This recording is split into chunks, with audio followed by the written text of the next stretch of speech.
What are the three sources of income from property? The first one is the one that probably most people are aware of, which is rental income. That means each and every month you're generating an income from a property that you own or control, and it's generating you rent. You might have costs associated with that, and you'll make some profit each month. Another source of income in property is when we're flipping a property and we're taking a chunk of cash from that sale. So the sale of that property means we no longer own the asset, but we've taken away some money from that. We've got costs associated with that, and what's left with that is profit. Then the third source of income from property is more of a trading activity. That might be, for example, managing property. And when you're managing a property, for example, like a letting agent would, or it could be you're sourcing property, you're charging a fee in that way, or maybe you've got control of property and you've got, say, an option contract and you sell that option contract on for a fee.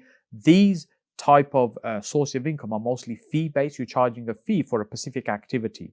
So when we look at the three different ways, you've got making a fee from property for an activity you might be doing, for example, like sourcing. You've got rental income from your month-to-month properties that you own or control. And you've got the chunk of cash that you'll probably get from property when you're maybe selling a property.